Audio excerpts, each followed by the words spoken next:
I'm ready now. Coming to you from the Radio for One studios in Franklin, Michigan. Welcome to the Detroit Cast. Big fan. Big fan. A show not just free of charge, but free of FCC regulations. And what can we expect? Surprises! Engineered by Jay Timko and produced by Eric Beatty. And without further delay, it's showtime! Please welcome the Detroit Cast. Here are your hosts, Mike and Jay. Greetings! Alrighty. Welcome to the Detroit Cast. On a Friday, it's Friday edition of the show. And I'm Mike, that's Jay. Eric is here, Timko is here. How's everybody doing? Doing well. Yeah. How you guys doing? Busy. Yeah? Yeah. I know, this has been a crazy week. It's been a crazy week and a crazier day. Of course, just sitting there going through the normal, regular, everyday prep stuff, and it was like, am I watching TiVo right now from 6 months ago to see that another Malaysian jet is gone down, another 777, in fact. Unbelievable. So I know you texted me earlier in the day. I'm like, huh? Really? Yeah. Again? Really? So yeah, we'll give you what information we can about that. And of course, those stories suck because they change every 5 minutes. It's a constant update. And so by the time people hear this, it'll be a totally different story. So we'll have to be careful with it. But we'll do the best we can.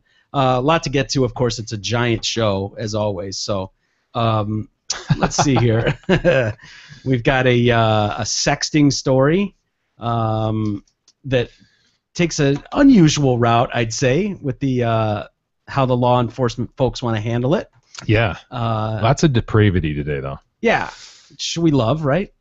A cop doing not so cop-like things. Mm-hmm. Jason Biggs in some shit. And why don't we start there, because it kind of ties in together, believe it or not, with this Malaysian Airlines. Of all things, a Malaysian Airlines, another 777. The U.S. has concluded that the Malaysia airline was shot down. Damn. This is like there's been debate for years and years and years about TWA Flight 800. Yeah. About whether that was a missile that took that thing down. Right. There's supposedly witnesses who saw like a shoulder launched missile. Yeah. Mm-hmm. And you mean from flight? Yeah. From TWA or this one? TWA. Yeah.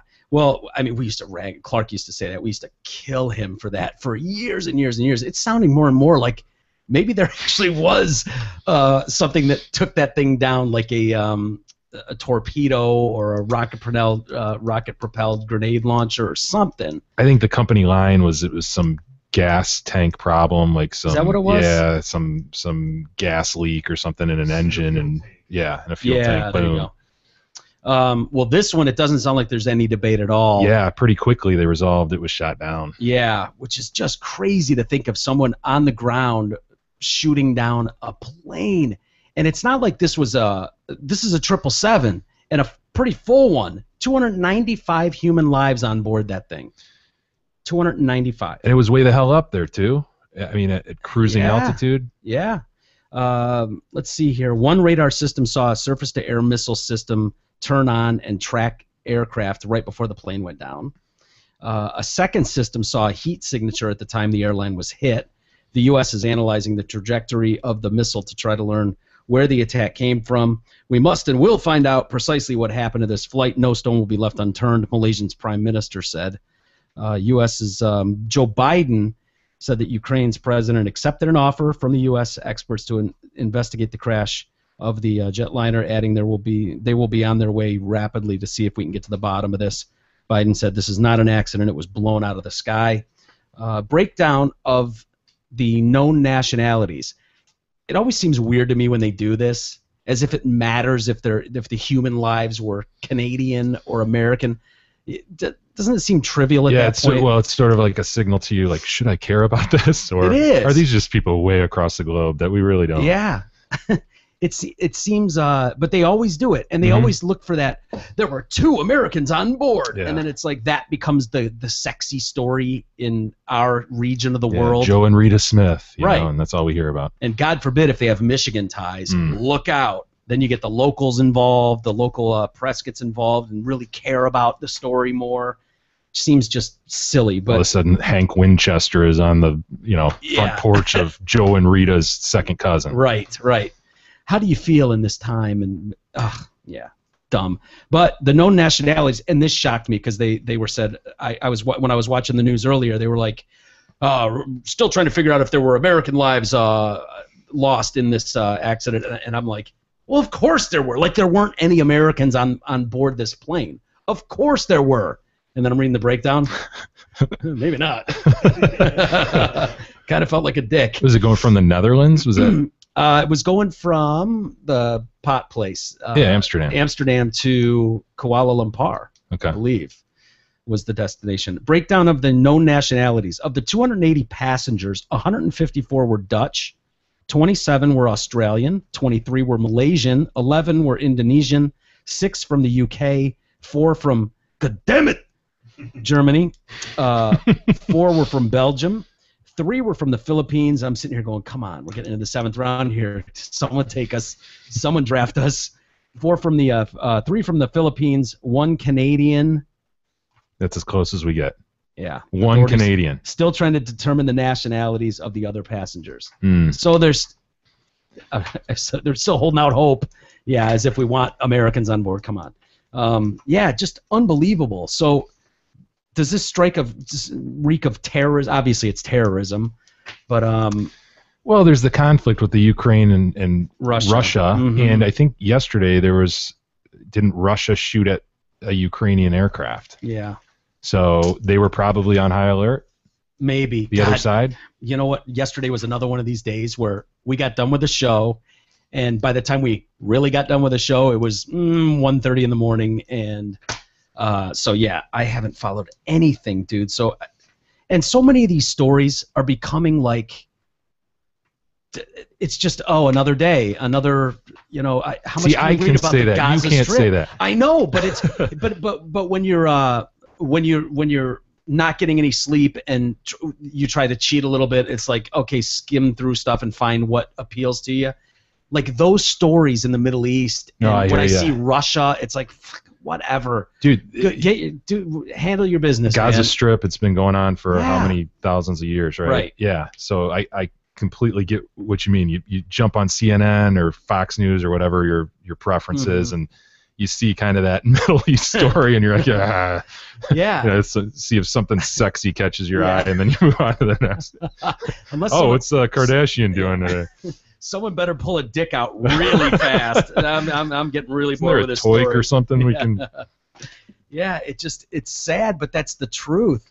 And of course this story, there's starting to be people like Jason Biggs popping up, who's I didn't realize what kind of a dick he was. Yeah, I guess he's got a past with his tweets and.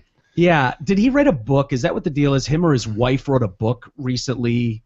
Or something like that, and was talking about, was it for his birthday or anniversary or something? His wife got him a hooker. Yeah, and they had a threesome. Yeah, right. And they thought that was no big deal. Go on The View. Have your wife on The View to talk all about it. I'm pretty sure it was a book. Maybe Eric, you could look that up if Biggs has or his wife or something. But something like that. Was it a book? Yeah. Okay. So yeah, talking about that, like that's just. Normal for normal people in Middle America at noon on one of the major networks. Let's talk about the hooker you bought your celebrity husband, and like even I can see that that's not going to sit well with the normal hens that are watching that TV at that time with their children. God forbid. So Jason the next day goes on with The View again and is kind of defending it like, what's the problem here? Yeah. And he couldn't believe there was backlash. Well, back up a couple of years before that even, and it was during the Republican National Convention. Paul Ryan's wife and also Mitt Romney's wife, he made comments about their assholes. About their assholes, literally? Yeah. Yeah, one of them was... I'd like to dip a pinky or two in Paul Ryan's wife's bleached asshole. She obviously bleaches her asshole. That was one, and then he made a comment about, yeah, you're right. He refers to Ann Romney's asshole as unbleached and hairy. So he took some heat for that. What is there a reason why you would go down that that road? That would never come to my mind as far as like a attack or a joke or a statement, judging someone's asshole or speculating on someone's literal asshole. Just would never cross my thought process. The bleaching of said asshole. Never. It might cross your mind, but to tweet it, the kempness of it, I don't know.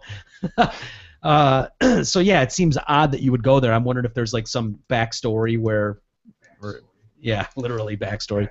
Just a flaming Democrat, I guess, who wanted to throw it out there. Yeah, I guess maybe an asshole reference, I guess, but whatever. He's into it today, and this is one of those things where if you would have made this joke, which isn't actually that bad of a joke, if you would have waited a week, it probably would have been fine.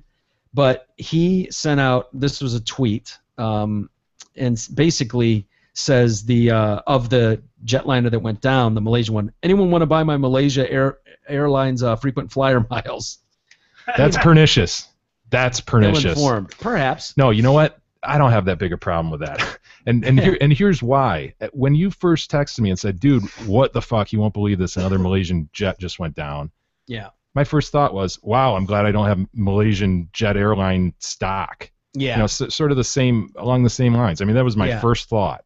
Oh, gee, beat me up, whatever. Whatever. Well, it doesn't it just more than anything, it says, like, wow, talk about a company having a lot of really shitty days. Really? I mean, that's basically what your thought process was and what this joke is. It's not really... it's not a real pointed joke that... Slamming the people. Exactly, or being disrespectful to the people necessarily. Yeah. It's just him going, glad I don't have an interest in that airline because that airline is fucked. Exactly.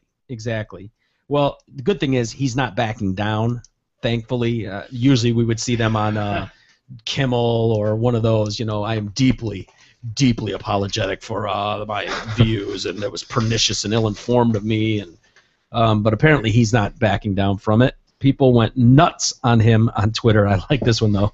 One guy says, "Go fuck a pie, you piece of shit. You're such an attention-seeking fucking whore. And you'd laugh if your kids died in a plane crash." He recoiled in anger, saying, "Truly, you losers are literally trying to find shit to get angry about. Channel your issues elsewhere, and hey, all you too soon assholes, it's a fucking joke. You don't have to think it's funny or even be on my Twitter page at all." I agree with him there. Yep. Totally. But we're only a few hours out of this, so who knows what happens a day or two from now in terms of apologies and... I don't think... Yeah, given his history, I don't think he's the type that'll... Yeah. And again, because it's not like that pointed a joke against... It's just not that personal of a joke. Yeah, exactly. I don't think it's a problem for him. No, and I don't think he'd care anyways. I mean, he's talking about getting hookers and three-ways with his wife. He talked about Paul Ryan's bleached asshole, or his wife's bleached asshole. Right. Did he apologize for those? No. And speaking of apologies, we were talking last week about Opie and Anthony Cumia being blown out from Sirius and all that. He did an interview on Friday. We basically sat in on the panel. You ever seen the show Red Eye with Greg Gutfeld? Yeah, absolutely, yeah. He sat in on the panel, which he's done before over the years, and so sat in on the whole show. And it was basically dedicated to the whole subject matter. And at one point, Gutfeld asks him, Anthony, if most people apologize in these situations, would you apologize if it meant you could get your job back and go back to work and blah blah blah? And he said, "Fuck no, absolutely not. Everybody would know." The fact is, this is who I am. I talk like this on the radio. Everybody would know it was insincere, and it would totally be insincere, and I have no interest in that. I would never. I can't remember how he worded it. It was perfect about. Oh shit! I'll have to look it up again. But yeah, it was great. But it basically made it very clear that no, there would not be an apology being issued. Nice. Good, and we need more people standing up like that. Also, there's really not much more to say about that plane, other than. Yeah, I mean they'll track down exactly who was at fault for it, who pulled the trigger. But. And the fact that all these countries are diving in, the U.S. on their way there now, they'll be all over this thing immediately. Mm-hmm. And again, it will be a completely different story by the time our show is listened to. So it makes it tough. But anyway, yeah, remember the story, the horrible story of these assholes that killed this girl, the 2-year-old girl on the porch in Detroit? Yeah, the animal who walked up, point blank, boom, 2-year-old. Yeah, Kamaya was her name. Kamaya French was the last name there. That trial. I thought you were saying that was a French name. No. Kamaya, it's French. French, yeah. Oui. And we're starting to get our first look into what was going on there. Some details coming out now that the trial has started, and boy, it's really tough, man. There aren't many news stories that I read where I'm just so desensitized to so much of this stuff for so long, reading the same stories over and over. It's funny seeing your reaction with a lot of this stuff because you haven't, and right. it affects you. After a few weeks, you were like, dude, what the fuck is going on in the world? But I had those moments years ago. Right. So I'm in the process of desensitization, is what you're saying. Right. Okay. Exactly. Great. You'll get there. Don't worry. But this story is one of those that's like, God, I can't even imagine what kind of monster you would have to be to. I have a beef with you. Really, it's just kind of a nothing beef, in all honesty. And the way I retaliate is to walk up and plug your fucking daughter. I mean, dude. I disrespected you, man. Yeah. You know? Yeah. I deserved that. It's just different worlds we're living in than some people. Like, I can't comprehend that. Yeah. I just can't. But this guy, the dad, is just obviously as devastated as you can get. He's saying his idea was to kill my baby to make me suffer. That's what he said of Ramon Jackson, the man alleged to have fired the shots that killed his daughter. He testified that he had known Jackson and his co-defendant, Raphael Hearn, since they were young kids, since they were youngsters. Crazy. He shouted at Jackson in the courtroom. He's sitting at the witness stand or whatever, right? He's on the stand. Yeah. The guy, the dad. Mm-hmm. And at one point he shouts at this guy, "You walked up like a friend." In other words, this guy walked up like, "Hey, bro, what's going on?" And then shoots her. Ugh. Yeah, it's insane. Insane. It's an awful picture. God.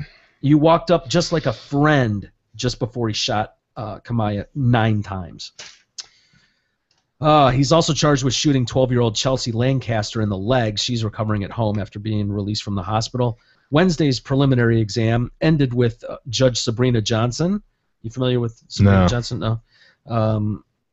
Ordering Jackson to stand trial on charges of first-degree murder, torture, assault with intent to murder, felonious assault, felon in possession of a firearm, and committing a felony with firearm. His next court date is July 23rd. French said he spoke briefly to Jackson before his childhood pal pulled his revolver and gunned down the 28-pound toddler outside his apartment on the porch. Yeah. The child was shot in the eye. French said he believes the shooting was in retaliation for not protecting Hearn from an earlier shooting at a local motorcycle club. How do you protect him? Like, what is he supposed to jump in front of a bullet for you? Eric? Yeah. No, kid. I said a kid. So Sanitra Smith, another key witness, testified that Jackson, wearing sunglasses, calmly walked up and nodded as if to say, "What's up?" before turning and firing on the toddler and the other child. Tensions flared in the courtroom. One of the spectators in there yelled out, he yelled at Jackson and Hearn to stop laughing during a recess. Apparently they thought this was cute. Yeah, real nice, huh? "What's funny?" he shouted before abruptly leaving. I guess the judge had to yell at a few people to settle down and have respect. Marcus Brown, who rode in the car with Jackson and Hearn at the time of the shooting but was not charged in the case, testified that the whole incident happened in a matter of about 30 seconds, upwards of 2 minutes. He told the courtroom that Jackson said, "I got off 10." In other words, shots.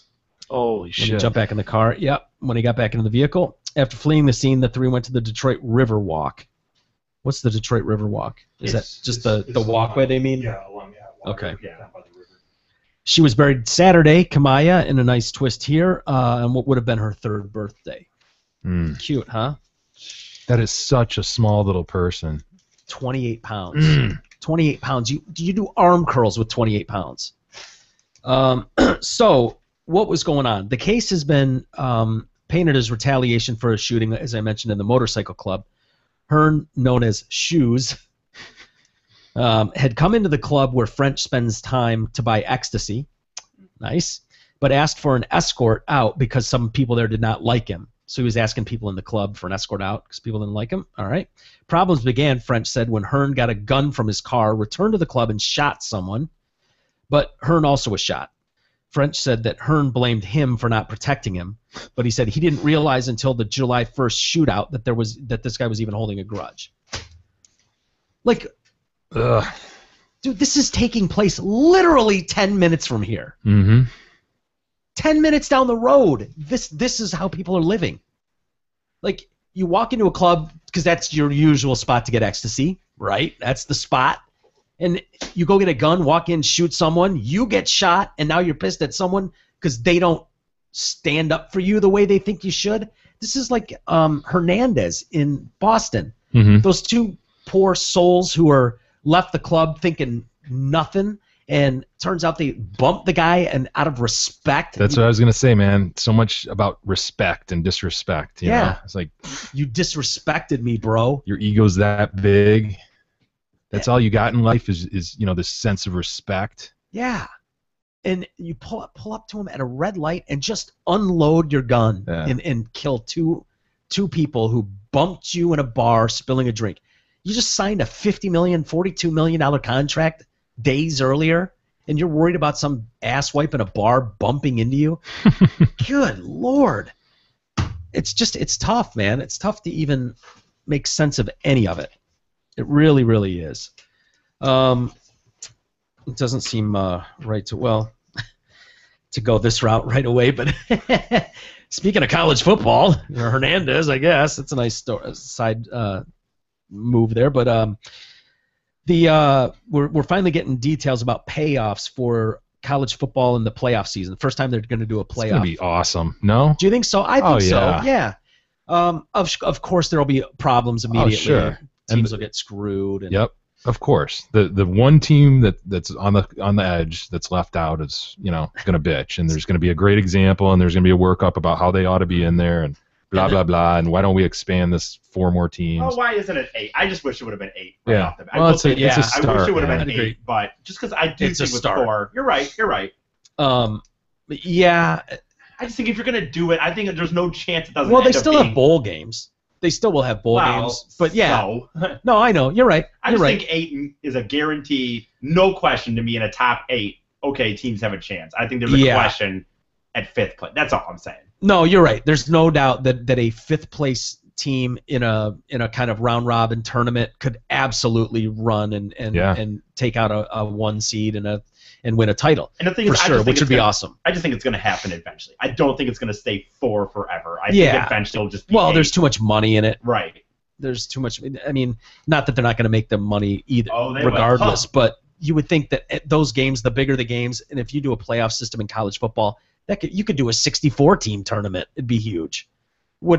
I don't know why they don't. It's worked for college basketball. But what was I going to say? Yeah, it seems to me that Michigan State seems like the team that would be bitching about that kind of thing like years past, about not getting respect, or would be the team left out in a scenario. Yeah, that'd be classic, wouldn't it? Totally. I mean, and I'm speaking out of school a little bit, but it seems like, I could see Sparty being on the outside looking in, like with all the credentials and deservedly so, but somehow getting left out and being the 5th seed and everybody in uproar. I could totally see that. Yeah. Where it wouldn't happen to U of M, but it would to State. No, U of M, the whole way would be ranked behind them, and then somehow the last week they'd sneak in front for that number 4 spot. Just like the Sugar Bowl a few years ago. Yeah, you're right. That's Which funny, we dude.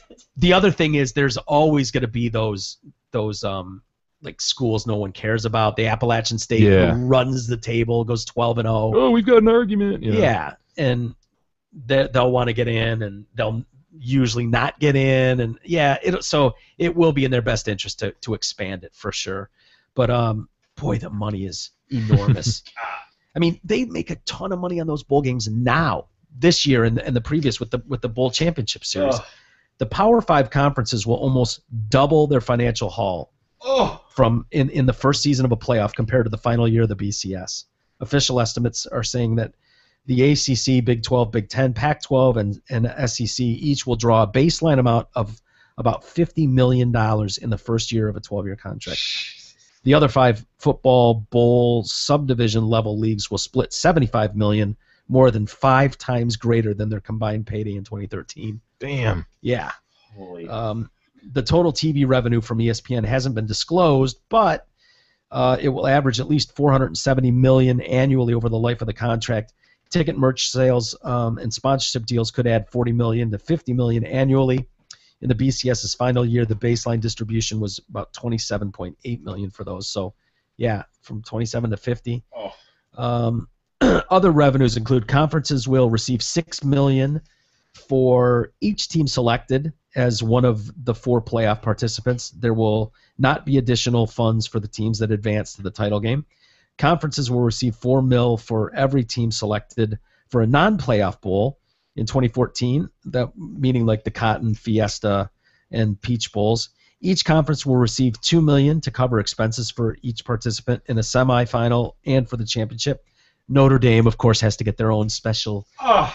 Notre Dame will receive $2.3 million in 2014. The other 3 independents will split $920,000. Notre Dame and other independents would, however, receive $6 million for participation in the playoff, or $4 million for Cotton, Fiesta, or Peach. Assholes. Yeah, got to be difficult, don't they? Didn't they just get into the basketball? Aren't they in a conference now for they've basketball? moved. Yeah, and they just moved conferences. Yeah. Are they not the 8? What's the whole Big Were they the Big East The to the Big East, ACC? Yeah, it's And Big East ACC. Which do they go from and to? I can't remember. I think they went to the ACC. ACC. Look it up, I will, Eric. I will. Yeah. Yeah, they're fine doing that with basketball. That's no problem. But football, they're so special. Oh, yeah, of course they are. I think they just make it difficult. There were a lot of independents, but most of them have gotten over themselves and gotten into a conference. Like, what is the point of holding out at this point? Their ego is so big. They're so special. With their own TV deal. Yeah. Ugh. Yeah, ACC. The fact, ACC, they're in now. Yeah. The fact that they went to the championship game, what was it, 2 years ago? Yeah. Absurd, you know? Yeah. Ridiculous. Because it was great watching them be down for so many years, and then they leapt up. It's like, oh boy, here we go again. That'll feed them for another 20 years. Well, yeah, I was going to say they don't need to go on but a 3-game winning streak when all of a sudden it's like, oh, hey, throw them in the top 2. They're the greatest thing ever. It's amazing what their following is like and their fan base. Did you see, by the way, ESPN last night? They had the ESPY Awards. I saw the highlights. Wednesday night, I guess. Some highlights from it. Yep. Yeah, I thought Drake was all right. He did. I don't know. You probably, if you saw highlights, you probably didn't see much of Drake, but he did a bit with Blake Griffin that was pretty funny. You know, the whole Blake and Drake thing. Okay. And then he did one. He did a song, like a ballad type song, about basically what was he calling it? Like the other woman.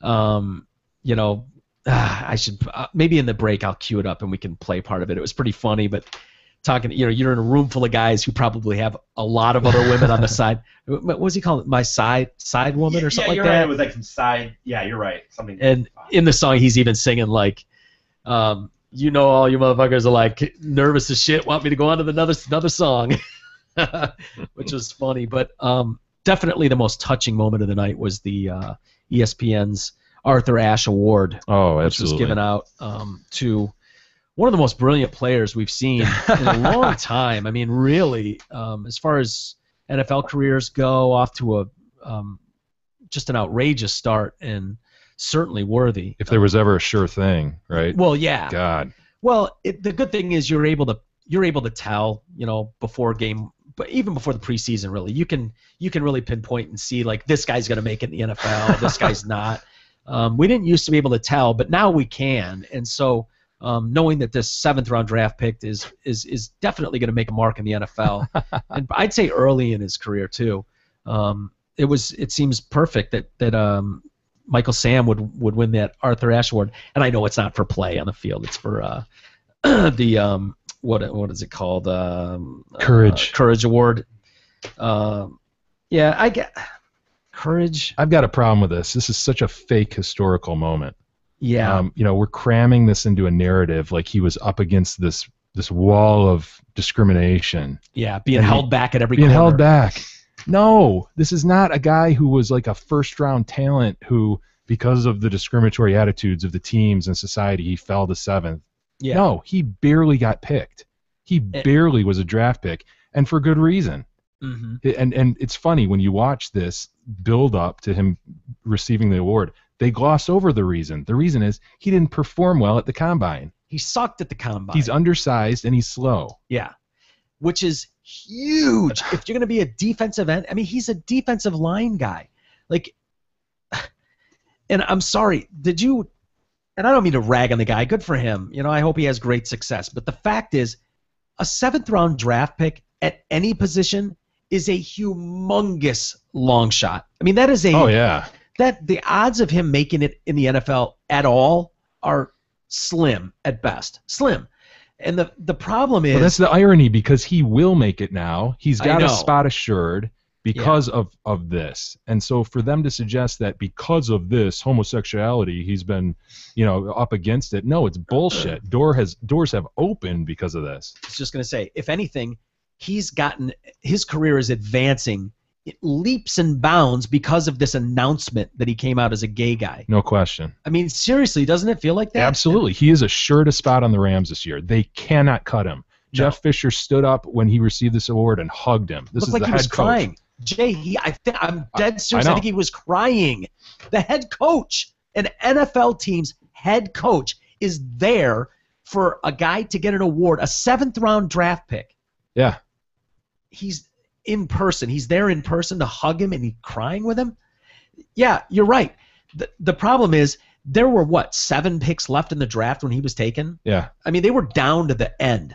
They were down to the very end, and should he have been drafted? I don't know, maybe. But it bothers me, and it bothered me a long time ago that I really believe this announcement got him drafted. Yeah. That there was a very good chance that, I mean, it's not even likely, it's likely that discussions were had like, hey, there could be it could be good PR for us. It could be absolutely, and not just goodwill for the game. Not just among management of the Rams, but I wouldn't doubt if NFL managers and NFL league managers called around that final day and said, "Hey, you ought to think about taking this guy. I mean, this would be great for the league. It'd be great for your team. Great PR. Think about it. Mm-hmm. And I'm sure teams did, and they sat there, and unquestionably that played into St. Louis's decision. Yeah, it's a good business move. But the problem is, now that they've made that move, I think you're right. They can't cut him loose. And I told you were insane when you said that a few months ago, remember? Yes, I do remember. And we had to go to break a couple times. We had to go to break because I had to calm down. I was so incensed. I was infuriated. You're like, no NFL team would waste a pick on a guy. Well, not even that they would save a spot on the final roster for a guy. Like, you could bring anybody into camp make the show and it's a photo op, whatever. But as far as like when it comes down to playing in a game, I just refuse to believe that my precious league would ever do anything at all outside of performance on the field. Period. Nothing else matters. And I still really honestly do believe that. But I am starting to think like, wow, is it possible that they like make some exception and open their roster up to be a 54-man roster so that Sam can be kept on the team because you can't cut the gay guy loose? They'd be called homophobic if they did. He is hugely supported by the league and the team. Yes. He will be on that team all year long. Unquestionable. Ugh.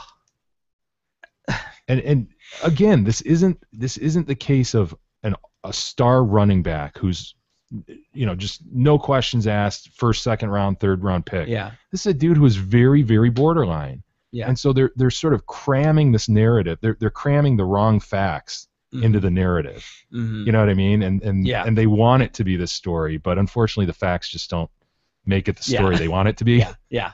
He's just not quite the athlete that is required for that level of play. He's barely the athlete required for this story. He barely has the makeup that could be in the right situation could work. Like, and the problem I think we have with it is I don't care that he loves guys. I don't don't care that he wants to do what he wants to do and with who he wants to. I could give a shit. I couldn't care less. I really honestly couldn't. But the fact is, he's a 7th-round draft pick. That doesn't warrant the attention that is thrown in our face every day on ESPN and on other channels. He's on Oprah. He's on Ellen. He's feature stories everywhere. Did you see the build-up to this? You would have thought it was, I think you said it looked like a documentary. Yeah. It was, Jay, I fast-forwarded it, and it was like 4 minutes long, and then there was another 7 minutes that we watched before his speech ever started. You would have thought he was a 4-time world champion. And was really up against discrimination. Yeah, That's the other thing. It's like society is so ripe for this to happen. It's not like he beat down the doors and jumped through and nobody can hold me back. It's like, no, dude. I mean, we've been talking about this for the last few months. It's the slippery slope has slipped so quickly that here we are and everybody's accepting of it. And I mean, it'd be one thing if they said we have the right, like companies in America, and we don't have to hire homosexualities, and he went to court and went up to the Supreme Court and fought his way to get into the league and then broke down that wall, and it was that's a game changer. That's a defining moment in history. Like this looks like they were out there with binoculars looking for a gay guy who's kind of big. Yeah. We'll fit him in here somewhere. We need one of them on our roster. You're right, man. And the doors were flung open. Yeah. I mean, by the league and by society. Please, someone walk through these. Anyone. This guy looks big. Can he run? Like, get him in here. And they found their guy. They found a gay guy and traipsed him through. And now it's like, I totally. It sickens me to say it, but I think there's no way they'd kick him off this roster. No way. No. And the other problem is, and I know we're staying on it too long here, but the fact is, his whole thing was, hey, I want to be a football player. I'm no different than anybody else. That's all I want to do. I almost didn't even want to say I was gay because I don't want to be treated or looked at any differently. And then the minute he comes out as gay, it's like, hello, making out with his boyfriend, stuffing cake in each other's faces, sobbing all over TV, pink shirts. He's got a documentary crew with him. He's on Oprah. He's on Ellen. It's like, signed up for a reality show. Yeah, not letting the team know he's doing that. They were thrilled with that, by the way. NFL teams love when you surprise things like that on them. You're going to bring camera crews into the locker room? Good luck with that. Yeah, that's how the NFL operates. But nobody else in the world, anything below a first-round draft pick would dream of doing something like that. For a 7th-rounder to be doing that, it goes against everything he said. Everything. They're selling more Sam jerseys in that league. It's just, he's going to be a Ram for as long as he wants, probably. It's going to retire a Ram. Congratulations, by the way, on the Arthur Ashe Award. Very happy for you, Michael. And seriously, in all honesty, I hope he has a great career. I hope he does. Me too. I don't give a shit. I don't care one way or the other. I just don't like having stories crammed down my throat and, You will be accepting. Yeah. Well, no one was saying I wasn't accepting. Exactly. Sorry. Stop acting like I was it's a problem. It's a big straw man argument. Yeah. Ugh. Well, why don't we take is it 40 minutes we're at right now? Yep. Okay. Why don't we take a quick break and reset really quick, and then Jerry Sandusky. Remember Jerry Sandusky? Oh, how could you forget? Yeah. Speaking of Oprah, his kid is talking. And I don't know, his adopted kid, which, well, I hate to speculate, but why don't we take a quick break and then we'll speculate. Yeah, we'll get into some of that stuff. We'll do it next on the show.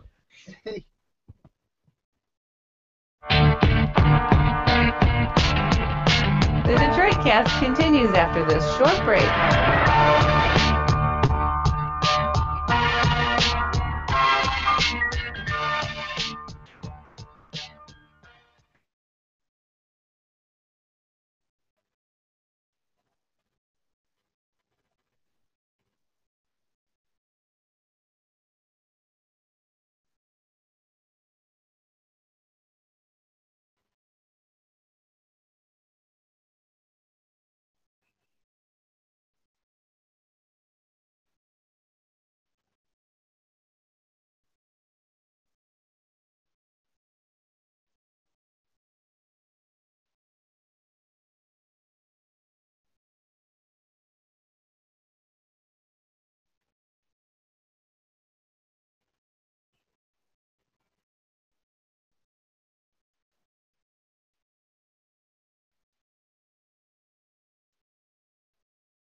Coming up on Red Eye, how much do cute pets with dyed hair and stupid outfits hate their owners? It's the story.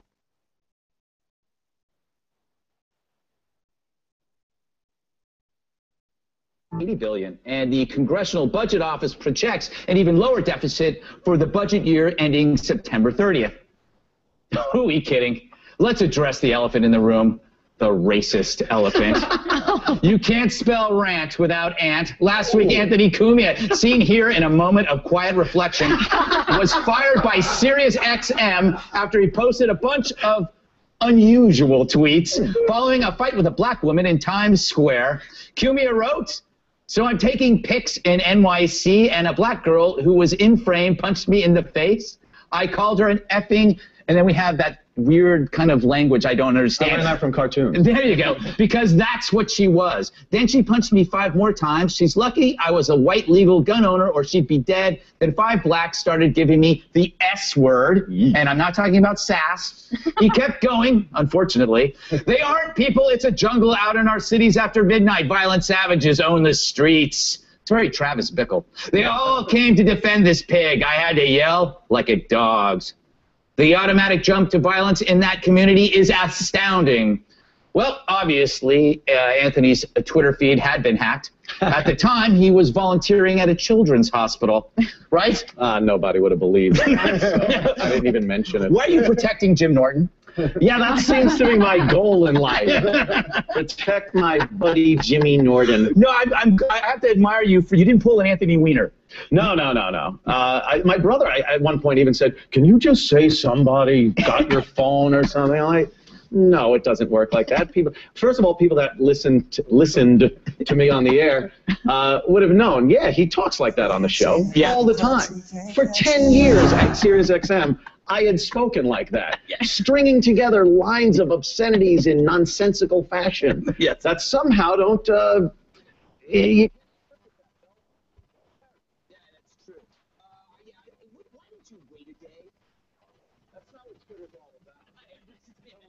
Just got an honorable mention, and now the whole US of A are soccer fans too. They get an honorable mention, but even in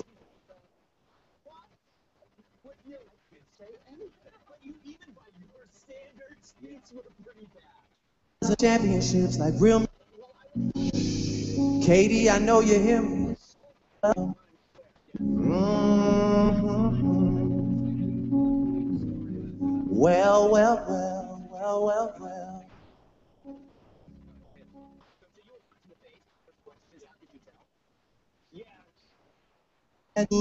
He gets an honorable mention.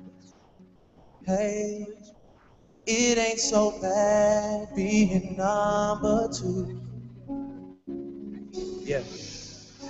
Season's over, just hold on, you're going home. Can't deal with life's hurdles like you're Lolo Jones. Series over, feel the sorrow, drank it down. Bartender, I think I'll have a triple crown and I'm the only one. I think I'll be the only one. You ready? Iggy Azalea and Swaggy P. I love you both. You're like a poor man's J&B, you know what I'm saying? Colin Kaepernick, you know I love to see you flex. It's just a damn shame that Michael Crabtree can't catch you. Danica, you don't always come in first place, we know. But somehow in NASCAR, you're the only face we know. Honorable mention. Honorable mention, didn't win, didn't lose. Just got an honorable mention. And now the whole US of A are soccer fans too. They get an honorable mention. But even in Brazil, inspirational dreams don't always come true.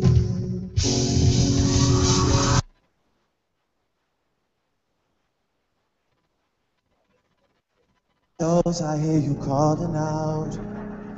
Wifey sees a text on the road. Real holds the sports world together. It's a song that I call Side Pieces. Side Pieces. Holds the sports world together. It's a song that I call Side Pieces.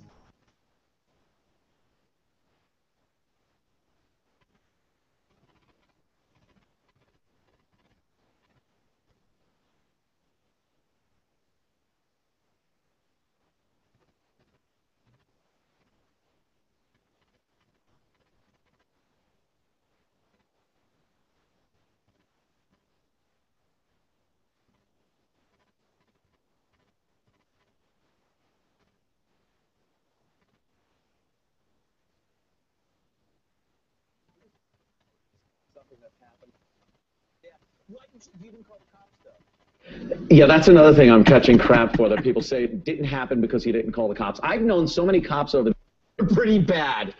Yes, it was, well, I was pissed. Yeah. I was assaulted in Times Square. Yes. Allegedly. Yes, allegedly. If you listen to any left-wing story that they want, that's agenda-driven, and they never even acknowledged that I was hit. No, so you were punched in the face. My first question is, how could you tell? Meetings. Yes. And then when I said that, of course, Jimmy Norton said Alcoholics Anonymous, and things like that. But no, I was in town, so it takes great low-light pictures.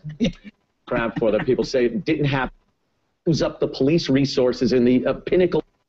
In a report, and they had a few drinks and get on Twitter and then tweet these things. An assault and come off reasonable. Yeah. You're angry. I wanted to make a point, and was. Then she punched me 5 more times. She's lucky I had to yell like at dogs. The automatic jump to violence in that community. I have to admire you for you didn't pull an Anthony Weiner. No. My brother, at one point, even said, "Can you just say somebody got your phone or something?" Like, no, it doesn't work like that. People, first of all, people that listened to me on the air would have known. Yeah, he talks like that on the show all the time. For 10 years at SiriusXM, I had spoken like that, stringing together lines of obscenities in nonsensical fashion. That somehow don't. You can't interpret that well at 140 characters. Yeah, that's true. Why didn't you wait a day? That's not what Twitter's all about. I understand. Come on, Twitter is instant pounding of a situation or a person you're mad at. Yeah, maybe that would have been better to think out the wording. Perhaps. Yes. Maybe if you rhymed. Yes. A rhyme would have been good too, to a nice beat perhaps. Yes. But what? What? No, I can't say anything. But you, even by your standards, these were pretty bad. Yes, it was. Well, I was pissed. Yeah, I was assaulted in Times Square.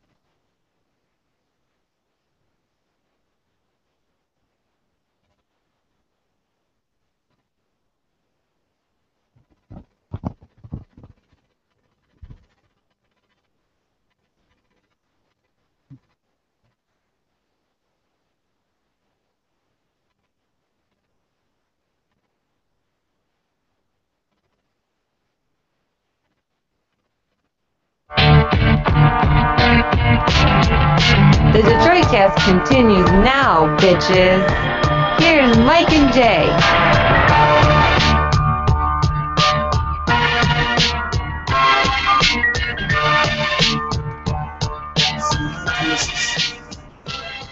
I know that you're watching this from home. I can't wait to see you on the road. Cheering from the shadows, I hear you calling out. Wifey sees a text and asks, what's this all about? I tell her you're just a friend. A lot of these guys are dying for the song to end. I'm asking, would you be mine? Would you get on this flight to Cleveland, Ohio at 2:45?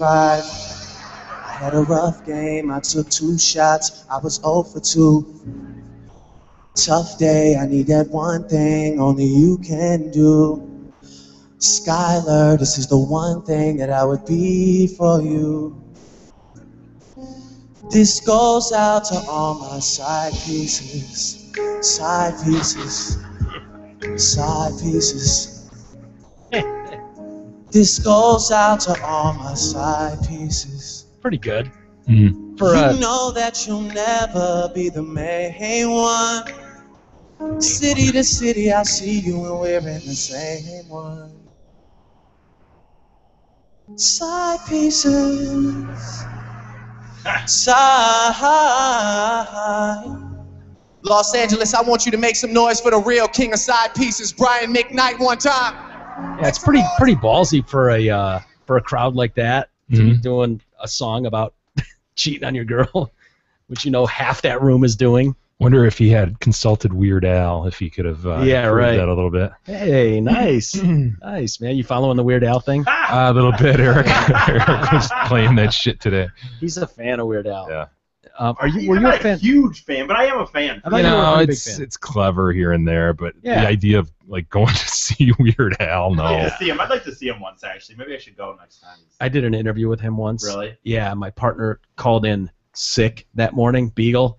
He was drunk as shit, hungover as hell, and made some lame excuse about why he couldn't be there. And then before he hung up the phone, he was like, "Oh, by the way, Weird Al's calling at 7:30."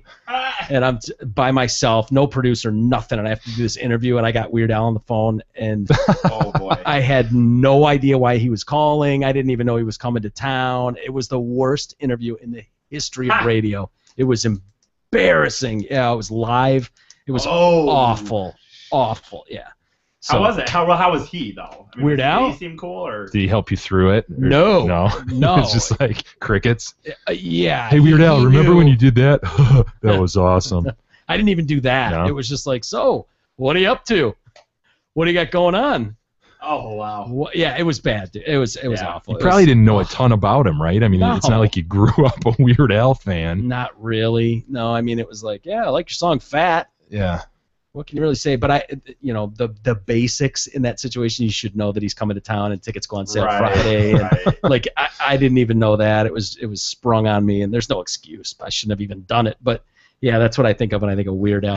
It was the only cassette. I told you it was the only cassette I've ever bought in my life. Was a Weird Al cassette. Really? Yeah, I forget what CD or cassette it was, but Yeah. it was. Well, it's kind of for those that aren't aware, he's got he's got a new album coming out, but he's doing like 8 videos in 8 days or something. Yeah. That he's released. He's got oh God, I'm trying to think. One of them is to Happy. That's like tacky. That's pretty good. It's got the video with Jack Black in it. There's a ton of people in it. But yeah, the clip I saw was with Jack Black and what was the other one? The problem is, by the time his parodies come out, you are so damn sick of that song. Like Happy, I don't even want to hear that tune. Whether you're saying tacky or happy or what. Fat was the same way. God, you're just so sick of it. He's got a few. I don't know. I'm not like. I guess I wouldn't say I'm a huge fan, but he definitely has a few that I still really like. Honestly, though. Yeah. I mean, I think he's really good at it. But people are really liking the other one with the about correcting language or something. I love it, even though I don't know language. I love it. What is that called? Blurred lines, but it's the blur. Yeah, right. Bad words or word crimes, right? Or so that sounds right. Word crimes. I think that's it. Hashtag word crimes or whatever. Yeah, and I think it's one of those where the video's really cool if you watch it. I haven't seen it yet, but it's getting rave reviews. And it's apparently really well done. But Weird Al back on the scene. I watched it twice today. It's a visual thing though. It wouldn't do us any good to play No. here, but it's visually I guess it's pretty sweet. Anyway, we're back on the Detroit Cast Friday edition, and that was a little snippet of Drake there. Excuse me, Blake.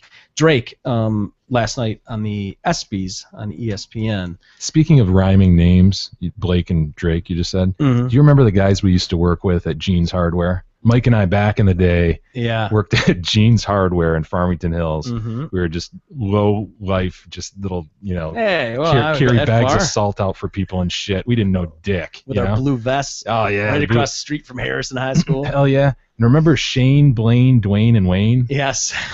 I remember brothers. Dwayne. Dwayne, right? Dwayne was the coolest guy. He was like one of the managers, assistant to the assistant manager. Yeah, yeah. What is that, like Dwight? Yeah, that was Dwayne.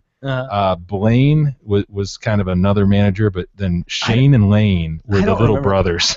See, did they work with us though? They all worked with us? Yes, Shane and Lane just for a short time. I remember the old guy who used to go like hide in the back and crash. Oh shit, yeah. He had Ralph.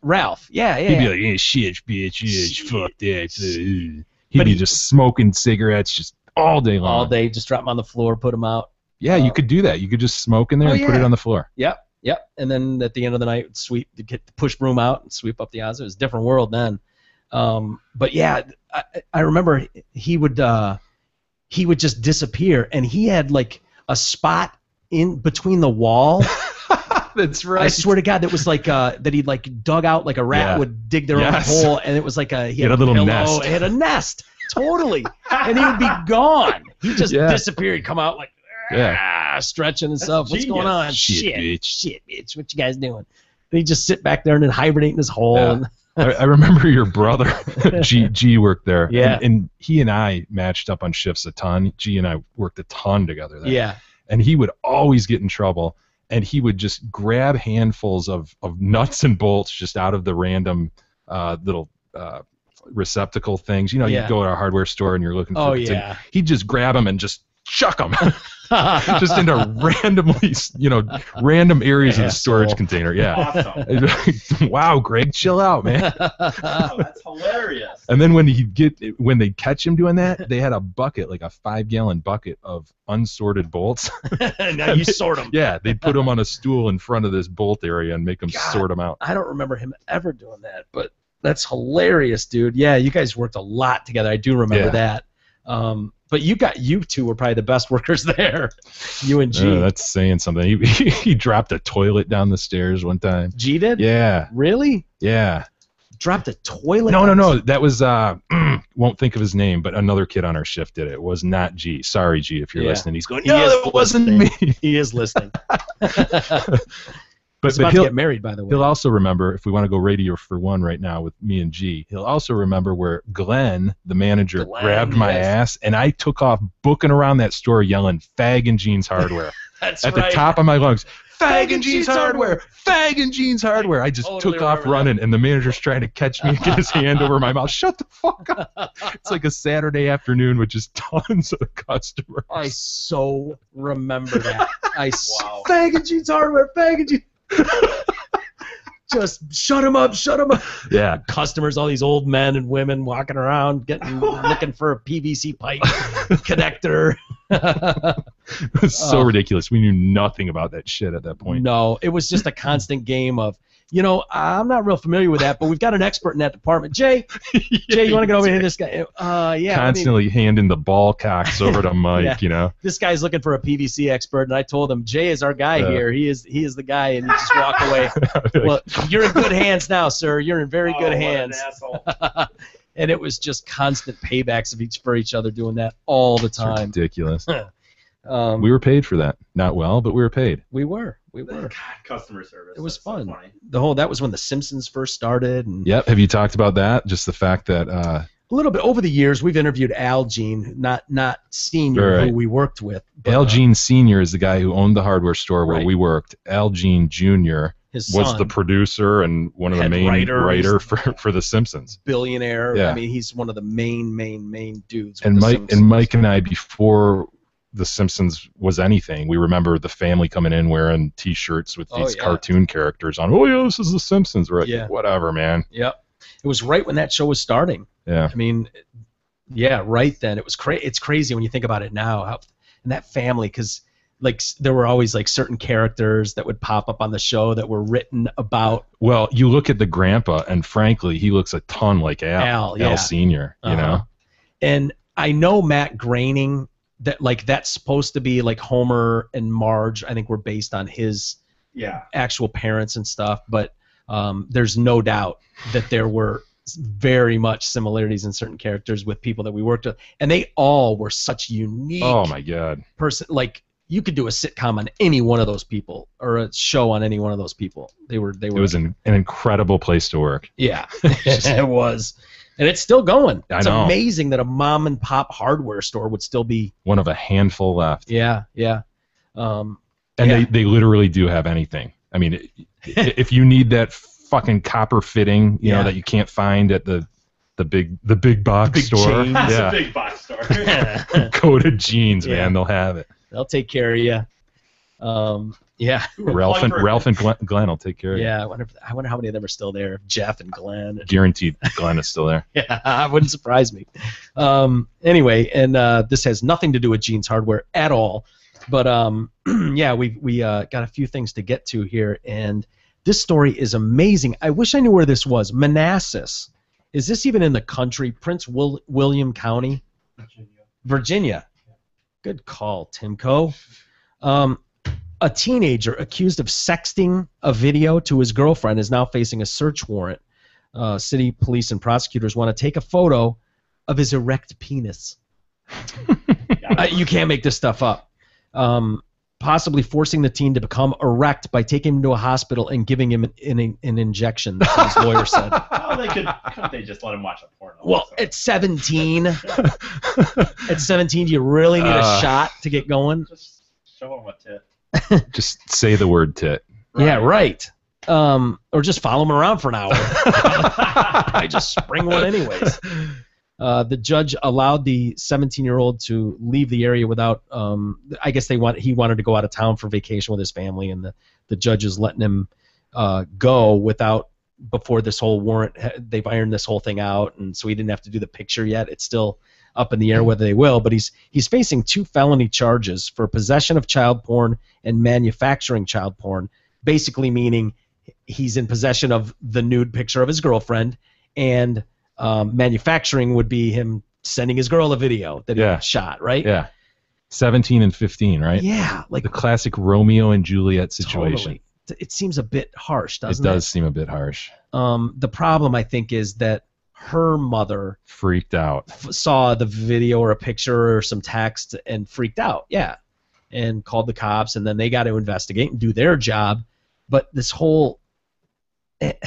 So they're looking at it. If he's got 2 choices. He can admit, yeah, that's my dick and balls. Nice, ain't it? Pretty sweet, huh? Don't be jealous. Don't be jealous. He can admit it, which he won't do. Or they're going, look at that thing glisten. Look at that rod. We need to get a rod and compare it. We need to compare that rod. It's incredible, man. So his choices are admit guilt or get yourself a rod on, son. Wow. Even then, are they really still going to be like, do you think they could really tell? There might be distinguishing features.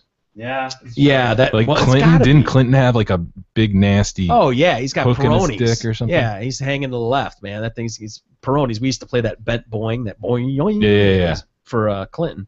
The prosecutor's job is to seek justice, said the teen's defense lawyer. What is just about this?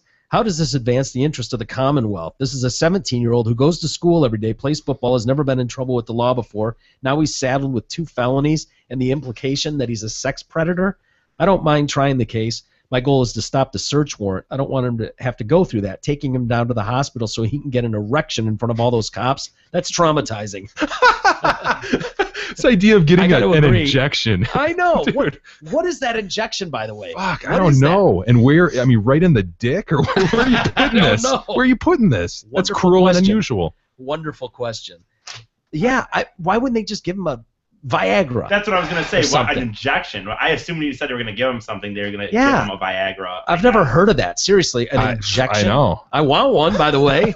Where are these injections you can get to get sweet rods? I have a hard time getting hurt. No, it sounds fun. You bang a chick and you're done. You know what? I don't want to retool and wait. I don't want to go to the waiting period. That'd be Shoot me up, coach. I'm ready for more. That's a good point. I mean, yeah. Police. Where are these shots? The police won't comment, but the case began, as we're saying here, when the teen's 15-year-old girlfriend sent photos of herself to the 17-year-old, who in turn sent her video in She question. started it. Yeah. The girl's not been charged. Her mother filed the complaint about the boy's video.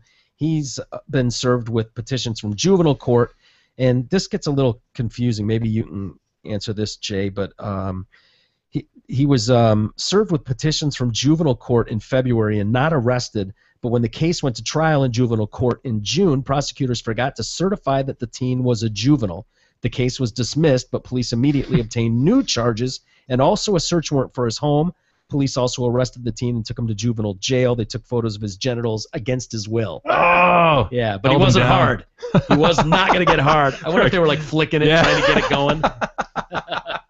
So, start talking all sexy with the guy, just trying to get him going. Slipping the nude pics under the door. Get him hard. The one time this 17-year-old has an exposed penis that isn't hard. It's amazing. Yeah, man. right. You know, how do you keep that thing soft? How awkward would that be? God. You're in there against your will with a bunch of cops and a camera. Yeah. And you know they've got some old school camera with a telephoto lens or something. Polaroid or something. Hold still. Hold still. Hold him down. Hold him down. They're pulling your pants down. You're like everything inside you is telling you, get these fucking guys out of here with their camera. These old creepy men. What? By the way, isn't he still technically a juvenile at 17? Why aren't they being brought up on charges for taking pictures of his dick and balls? It sounds like they just want to take a picture of his penis. Yeah, it sounds like they desperately want it, and it wasn't good enough for someone just to get the dick and balls. They want it glistening. We need this thing rock, and I mean rock hard. I don't want a semi. I don't want him lifting off the bag. I want standing at attention hard. Lifting up. 10 hut. No, that's a good point. I want him on the verge of about to pop. That's what we want. Could they really not tell if it was soft as opposed to hard by the pictures, whether it was his or not? Yeah, you can usually tell a soft one versus a hard one. That's what I should be able to. Well, no, what I'm saying no, I know. It's not what I said. You know what I mean, right? Like compare. No, I don't. Unfortunately. To compare the pictures. To compare them, do they really both need to be full on both another hard erection to compare the picture to another erection? Well, that's what they're saying. They obviously want to see his kids dunk. They want to see his junk bad. Sounds like they want to see a boner. An injection. God, that kills me. This idea of an injection. Can we get a number to a hospital or something we could call and ask about what this injection is? It gets you rock hard. What hospital department or who could we call to ask about this? Urologist. Yeah, there you go. Timko or Eric, one of you guys want to try and find a good urologist in town? Well, it'd have to be. Well, it's kind of late. It'd probably have to be out of state. Timko, you want to find a good urologist? I was thinking out of state. I was thinking on the West Coast. West Coast, that's fine. Call West Coast. That'll work. Good thought. This whole deal though is 17 and 15. I mean, that's tough. Not even tough, dude. That happens every year. No, that's what I'm saying. That is really tough. What's going on here? Yeah. That's just. Ugh. I mean, 15 and 17. That could literally be a sophomore to junior. I know, one kid who's early for their age and one who's late for their class. Yeah. I mean, that doesn't. Unless there was something really depraved on that video that we don't know about. But even still, I mean, would that surprise you? I mean, a 15 and 17-year-old no. who've been dating. That.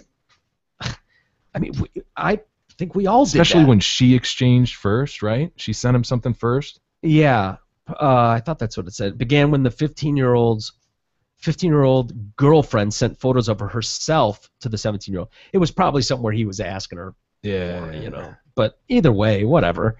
But did you understand what that said about the whole juvenile court? It sounds like the ultimate technicality. Is that what that means? Yeah. I didn't even understand there's it. Probably some filing or some allegation you have to make in the complaint that he's in fact a juvenile and they didn't do it. So they're like, fuck, all right, we'll refile it. Yeah. Let's see. The case was set for trial on July 1st, where the assistant attorney told his attorney that her client must either plead guilty or police would obtain another search warrant for pictures of his erect penis. Gotta go get another search warrant. I'd love to read that search warrant. Naked erect penis. Yes. Gotta get Officer Stoddard on the case. There you go. For pictures of his erect penis. For comparison to the evidence from the teen's cell phone, Foster asked his attorney Foster asked how that would be accomplished and was told, we just take him down to the hospital, give him a shot, and then take the pictures we need. God, I've never heard of such a thing. I know. Well, he declined to plead guilty, as we said here. The prosecutor then requested a continuance so police could get a search warrant, which was granted. A lot of these stories you go, dude, don't fight it. Just, at this one you're like, fight it, dude, fight it. This is bullshit. Absolutely. Just first off, how it first occurred. He's 17, he's 15, girlfriend, boyfriend. Yeah. And then them trying to pin him down and take. It's just so absurd. Fight this shit, dude. I hope he does. Carlos Laboy appointed the teen's guardian ad litem in the case. Ad litem, yeah. Ad litem, what is that? You're representative. Yeah, it's a representative of a juvenile. Okay, but he's got an attorney. Teen's guardian ad litem. Okay, whatever. It's an advocate. They're an advocate for him. Okay. Yeah, like in place of a parent or a guardian, it's the person that represents the child, in court. It's a representation for the child. Okay. They're using a statute that was designed to protect children from being exploited in a sexual manner. To take a picture of this young man in a sexually explicit manner. The irony is incredible. Yeah, that's what it seems like to me. You're taking another picture of a fucking minor, nude and erect. They're desperate to get him erect. Yeah, they really want to see this kid's heart on. It must be impressive. I mean, I don't know what else to think. So desperate they'll stick needles in him. They did say he's a football player, so he could be a big guy. It could be an impressive wong on him there. He might have an impressive one. Football players have impressive wongs. Well, if you got some big dude, I wouldn't surprise me if he was hung, Clearly there's something about it that they really want to see in person. Picture's not doing them justice. They want to see that thing now. They need it to glisten. Mm-hmm. As a parent myself, I was floored. It's child abuse. We're wasting thousands of dollars in resources and man-hours on a sexting case. That's what we're doing. Foster said Detective Abbott told her that after obtaining photos of the teen's erect penis, he would use special software to compare pictures of this penis to that penis. Oh, come on! I swear to God. If there even is software, who created that software? Who made hardware now? Huh? Let's see. And then this is getting so much attention, they've issued another statement. I don't know if you saw that, but the county, it looks like trying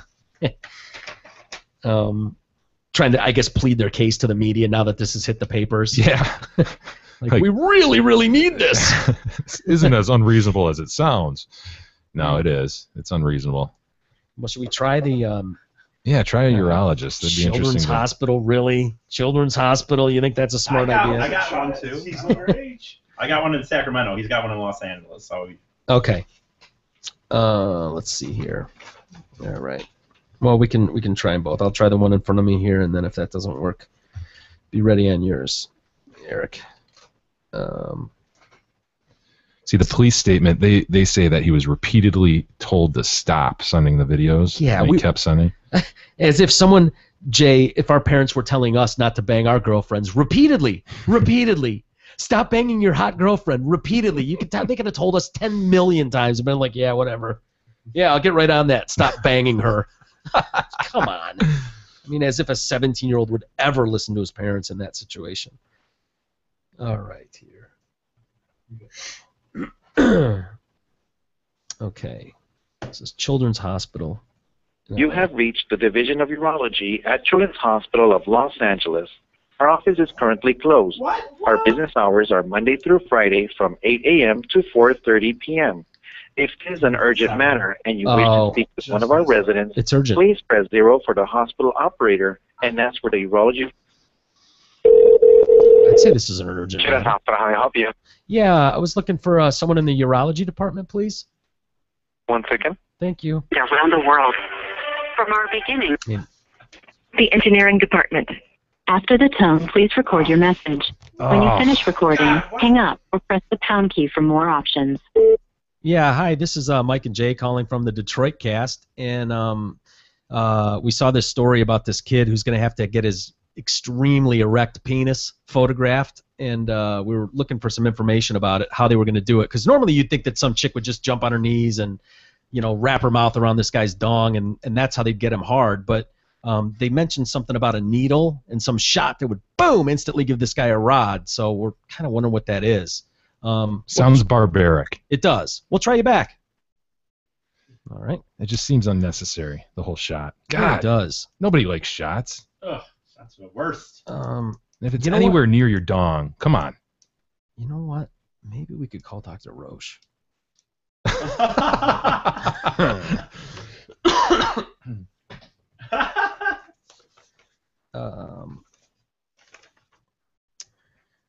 Here.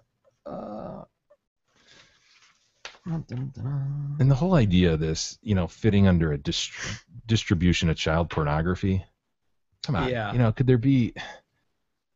It's just like when the idea of the guy peeing in a bar, outside the bar at 2 a.m. Exactly. And all of a sudden you're on the sex offender list. Right. A ticket, okay, I get it. But the sex offenders list.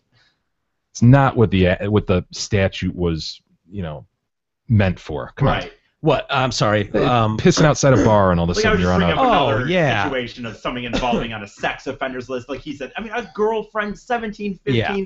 Okay, they're underage, but you guys already said it, Yeah.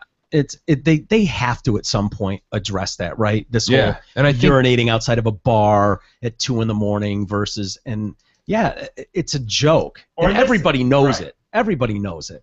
And this situation too. And this is a little, I guess it's a slippery kind of situation because where do you draw the line? And I guess you have to draw the line at some point. But I thought they did kind of do that where if you've got a 16-year-old and an 18-year-old and they're technically underage, but if they're boyfriend and girlfriend, they're just trying to avoid, obviously, the 30-year-old with the 12-year-old. Exactly. And everybody can see the difference between the 40-year-old guy and the 12-year-old girl versus the 17 and 15-year-old. It doesn't take you shouldn't need to waste resources, time, money in some case like that. When especially hurting some kid, like they said, what was it, a felony? Yeah, Two felonies. 2 felony accounts. Yeah. I mean, in reality, how things go, you have to put that on your job. Every job you go to the rest of your life, yes, I'm a felon. And then what you have to type I for distributed child pornography. Right. Yeah. Shit. I sent pictures of my extreme hard-on to my girlfriend. My naked erect penis. Is he there? He's going to call us back. He's outside, and his wife took the phone down to him. Oh, okay. So he's hopefully going to call back. Okay, you want to hang on to the phone there? So give him a heads up. Yeah. I'm having nothing but trouble with that phone, dude, ringing, and so you might have to watch it. It's a nightmare, but anyway. Well, luckily we don't have to go too far from that story because there's a few of them that kind of fit into this category. So we'll get hopefully Dr. Rocher on the phone in a minute. We'll ask him what this awesome needle is. And I think we need to have him come over here with a needle, shoot Eric in the arm, and see how quickly he gets a fucking hard on. If you have a needle like that, I hate needles, by the way, but I would. You take the hard on needle? For the show. All right, we're gonna get Greg over here. That's just because I'm so dedicated to the trade. That a boy, I like it. I like it. And we got a woman here. Is that him? There he is. And you almost just introduced this story on accident when we were just talking about what situation should this law apply to, right? Yeah. And when you said like a 36-year-old guy and a 12-year-old girl, well, here we almost have that, right? A 36-year-old woman and a 12-year-old boy. Exactly. I wasn't even thinking about these details at all. I swear to God, it just so happens spitting out those numbers. But yeah, this is different. And normally I'd love to go down to the Toik Road and but this is a little different. 36, as you say, year old Florida woman been sentenced to prison after admitting she had sex with her friend's 12-year-old son. That's that whole your friends thing. Because I can't help it. I think of like I think we all do it. We put ourselves in those situations, and I automatically think of my friends and like banging one of their kids, dude. Like that's grounds for murder. I would think that most parents would want to murder their friend. And 12 is so young. I mean, 12 is. Yeah. Oh, that's young. This woman has children herself, the same age. Nice. Yeah. Classy. Hot. 10 years she got. 10 years. 10 years. They're not fucking around with that. Joy McCall is her name. She was sentenced Tuesday to 10 years in prison. They did give her 134 days credit for time served, but basically she was arrested in February after the victim told a friend at church that he'd been having sex with his mom's friend. The boy's confidant told his mother, who contacted the victim's mother. What a jerk! I know. What are these tattletales, man? I mean, I blame the kid. Hey, dude, you're getting a piece of ass. I mean, run with it. What's the problem? Why would you tell someone at your church? If anything, you somehow just try to like maybe bribe the situation to benefit you. Like, look, I'm going to tell if you don't let her start banging. Tell her she better start having sex with me. Yeah, maybe it's just one of those things. Like for boys, you just got to brag. Oh, you're gonna. You just can't help it. You got to brag about it. Oh, you're not going to not tell somebody. The victim's mother checked her son's text messages and found a conversation in sexual nature between the boy and the woman, who's 3 times his age. The messages culminated in this woman sending the victim a photo of herself in her underwear, so she immediately called the police. The woman also contacted the victim several times on Facebook and made plans to meet him and her at the mall. It was funny, this police interviewed the victim and determined that he and this woman had sex in her car in a mall parking lot, and then again on 2 other occasions in a secluded, wooded area. But listen, Skank. I know. The first incident, though, the police said the boy got a ride with his older brother to the mall, and then he was like, I gotta use the bathroom, and then was just like took off. Booked out to her car, right? Went out to her car and Love it. Little 12-year-old. Yeah. What a victim, by the way. Yeah, right. In the subsequent incidents, McCall picked the boy up after he told his parents he was going on a bike ride. People who knew this woman, by the way, McCall, the girl in trouble, people who know her said she always seemed a little unstable and weird. Yeah. She was that woman. But she's not gross. No, I expected all. much worse. Much worse. She looks younger than 36 even. There doesn't were better she? pictures than that even. I couldn't for some reason copy and paste them. But there are? There were this even is the only better picture I've seen. I know. There were even better ones than those. What's going on over there, Jay? Timko? I tried to copy and paste them, and for some reason they weren't working. They wouldn't work? Yeah, I don't know why. Yeah, and speaking of that same storyline, I mentioned before the break there, Jerry Sandusky. Mm-hmm. His kid, Matt Sandusky, who was the adopted son. Wouldn't you change your name at that point? Wouldn't you lose the whole Sandusky? Break that chain right away. He's the adopted son of convicted child molester Jerry Sandusky. He's providing details of the abuse he suffered at the hands of his father. Matt, who was initially a foster child of the Sanduskys, tells Oprah that his overnight visits with the family as a child were good, except for one part, bedtime. I would think that would make the whole thing bad. When Uncle Jerry would roll in. At bedtime in the Sandusky home, Jerry's ritual would begin.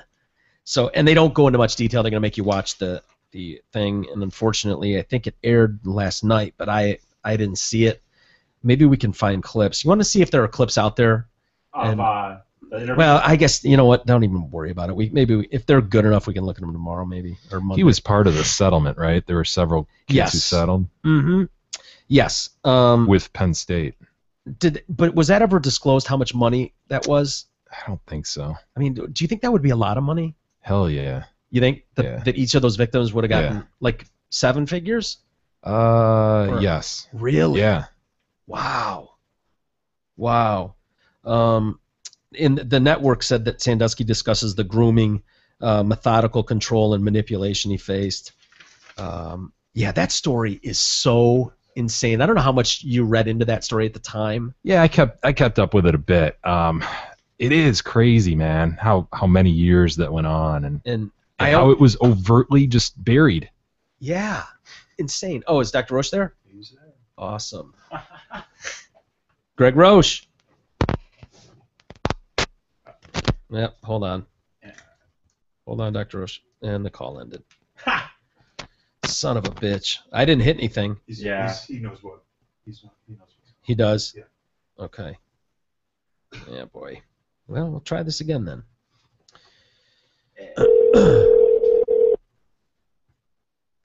Sorry, folks. Hopefully this will be worth it. He'll know. Mm-hmm. I don't know who keeps losing who, but... I don't know. Sorry, man. How you doing, Greg? Hey, yeah, good. How are you? Doing good, man. Doing good. You're on the air right now. Just want to make you aware. Been a while, but I've been listening to you and the other guys, and yeah, good. Get something working. Yeah. We're doing our thing. We're trying. But I had a little medical question, and so I figured who better to call than Dr. Roche.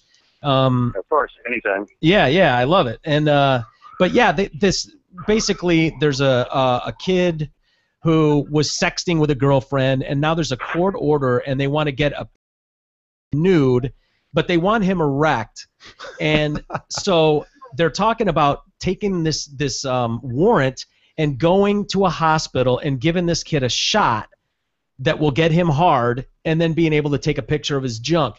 I've never heard of a shot. I've heard of Viagra, Cialis. I've taken them. They're awesome. But what is this shot that you can that you guys are not sharing with the rest of the class? It sounds horrible. You know, I don't know if you recall, it all started about 15 years ago when the injections came about. You could go and get your injection and have an erection for 4 hours. Sometimes it would last longer, but it was a direct injection of a vasodilator, just like Viagra or Cialis. It wasn't in a pill form. Direct injection where? Yeah. Right into the penis. Oh! No, I'm not. Oh! We're afraid of that, doctor. It's always that trade-off, you know. if you're willing to do, but a lot of people live by that for years. And Damn. What are they trying to prove? That the guy was raping her or something? No, he was sending videos of his erect penis. Oh, okay. And gotcha. so they've got him flaccid, but they don't have him hard, and they want him hardened up, glistening. Yeah. And this is the way. That'll do it for 4 hours. Wow. Yeah, but with a 17-year-old adolescent like that, like a teenage boy, couldn't you really just kind of walk by and blow on it, just like, and he'd be hard anyways? I mean, you'd think so. Show him a picture of a naked goat or something. Exactly. Yeah. It seems like an extreme length to get a guy hard at that age, you know. Yeah, it does sound like an extreme way to go. And then to leave him there for 4 hours, you're gonna help knock it down, or what? Also, there's a chance too. Some people would last 6 to 8 hours and then turn into an emergency. You know, just like with Cialis and all that. But yeah, it's old time stuff. So does today? Do you still, if you get that shot? Are there people who still get that shot, and do you have to still do it in the penis? Yes.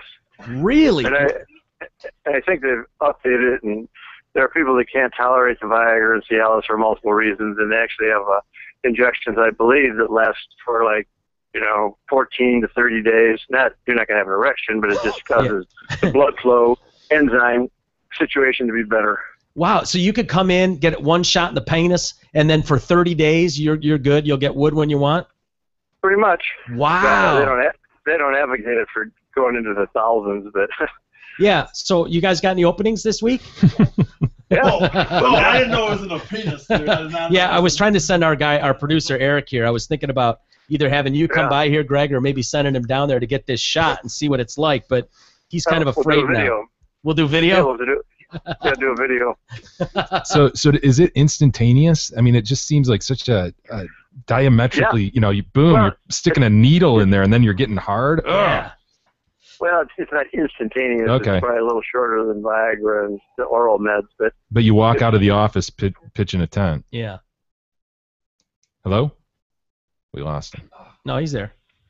Greg? Yeah. Hello? Yeah. There you are. Yeah. So. Yeah. It is pretty instantaneous, but the way these work, they don't just give you a rod. You do have to be in the mood, and then no question. So this kid would still. It's not like they would give him a shot and he'd just get a boner. I mean, he would still have to manually be into it. He'd have to be wanting to get. Right? Yeah, definitely, but it takes a lot less, than normal to get an erection. You could just brush against the sheets probably and you have an erection. Yeah, okay. Any kind of stimulation. But, when men get erections, they do have other hormone releases that cause them to have, more of a sexual aurora about it and so on. So it's all tied together, obviously. Yeah.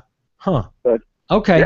Yeah, I'd never heard of the shot, and they seem pretty adamant about doing it. Yeah, that's actually old technology, Yeah. Well, yeah, doesn't it seem more reasonable that they would say, hey, we're going to have him take this pill? Yeah, pop a Viagra and be done with it? Yeah, I definitely would think that. I don't know who dreamed this up and why the parents would even, submit to it, but. No, he's not. He's fighting it. He's fighting it hard. Yeah. And I think it'd be way easier to fight an injection than a pill. Just with probably with the argument, dude, I'm not putting a needle in my dick. No. Yeah. Hey, he's probably got grounds to fight it on that, but eventually they'll get the thing done, I'm sure. Yeah. It depends. They're going after it hard. They want to see it, and they're going to get it. So, well, thanks, Greg. I appreciate anytime, the time. Of course. And give me a call sometime. Will see do. What's happening? Maybe we can help out here and there. I love it. We got a lot of new things going on, but okay. Keep it up. Yeah, keep it definitely. We should talk soon. Yeah. Okay. We definitely should talk up there. I had a couple ideas, and a 10-page text message from Mike Clark recently. Nice. But, yeah, anytime. Okay, buddy. Thanks, All right, Dr. guys, take Roche. care. Keep All up right. the good See ya. work. Bye-bye. Thanks, man. Appreciate it. Bye now. Yeah. Oh, There we go. God, right in the dick. thought it'd be in the arm. I was awful. I didn't think it'd be in the arm. I thought it'd be like in the thigh or something, like Okay, inner but I- thigh. Oh, but right in the dick. I would think it'd be, yeah, right. In the And you're out over that? One shot in the dick, really? And you're out? You've pissed in your own mouth, Eric. You've lit your balls on fire. Maybe let me think about it for a second. Oh, yeah, but man. you know how penises are. I do. They hurt. You know how Dude, I used penises. to get kicked in the nuts all the time too, but man, that was like 6 years ago. Yeah. I was a younger man. Ugh. Oh God. Oh, He was all Sounds over like it, he was though. about it, though. You know, Sounds like Dr. Roche, he wasn't like, oh, no, let me think about that. He was, oh, yeah, absolutely. Yeah. Sure. 15 years ago, You yeah, would take big film deal. of it. I know. Yeah. Videotape He'd it. do it. Dr. Roche is a gamer. He's awesome. He'd for sure do that. Oh, well, let me think about it, I guess. He'd think about it. I'd I never was heard of a the technology. I didn't know that existed. It could be problematic having him walk around here with a boner for 30 days. It could be really problematic. Well, we'll give him the light version. We'll just give him the 4-hour one. We don't need to give him a month-long one. No.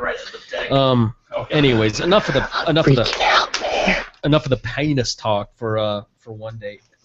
And just a couple things, and then maybe a couple emails, and we'll get going on the weekend.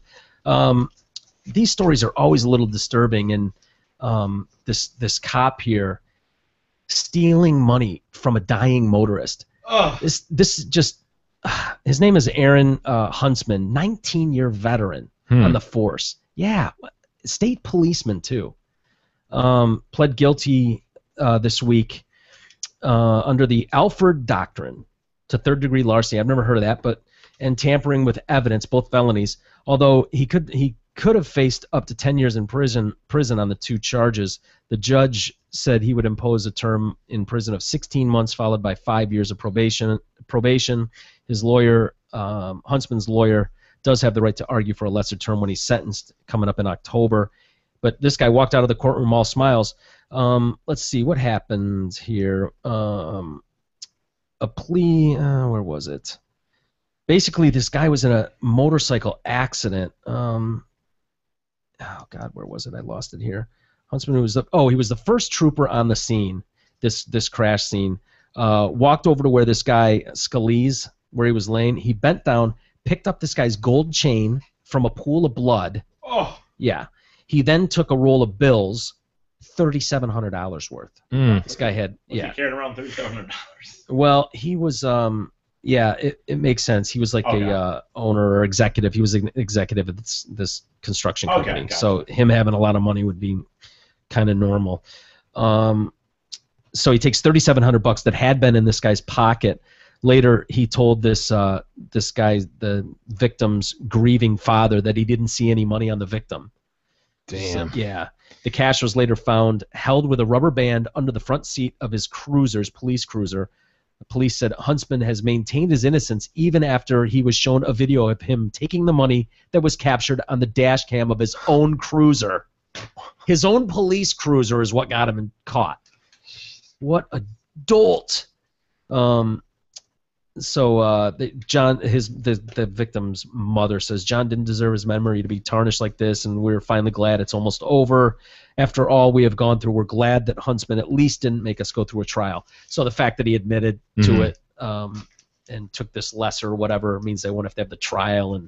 But God, what do you think? 19-year vet. Yeah, and what are you thinking? When you hear those stories about drug seizures and stuff, and they seized $1 million in cash, you always kind of wonder, like, three guys standing there, like, yeah, let's make it $1 million from 1.2, and It'd just be make it an even very million. hard. Yeah. When you're talking about whether it's the drugs and you see him with pounds of weed, you know how easy it would be to grab a brick and throw it in your trunk. And to resolve in your mind that it's okay because you're sitting there going, I risked my life, man, and I'm paid like $50,000 a year. Yep.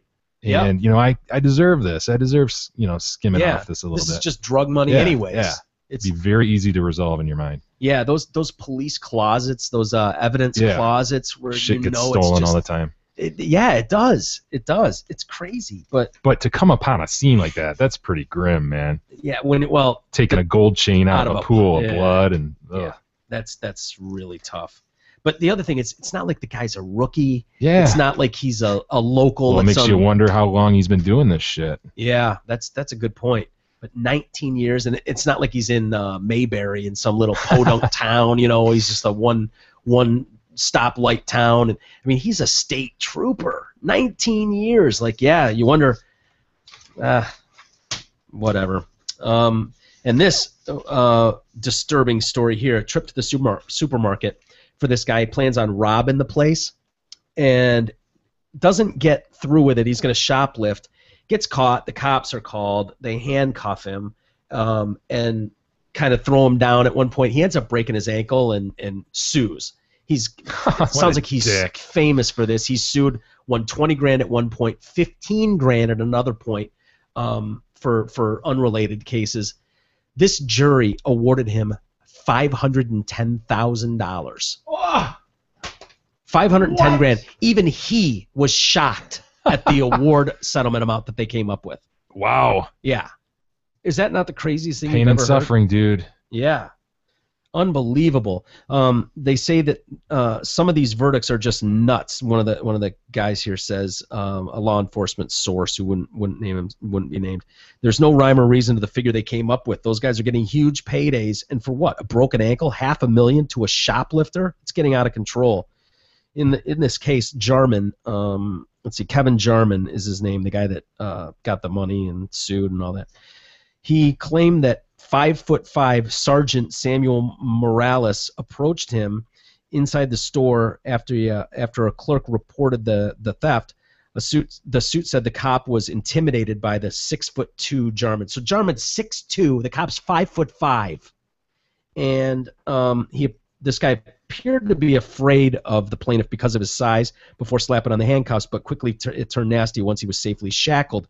Jarman told Morales to loosen the cuffs, but the cop yanked on them instead, causing the guy the unemployed chef, they call him, to tumble over.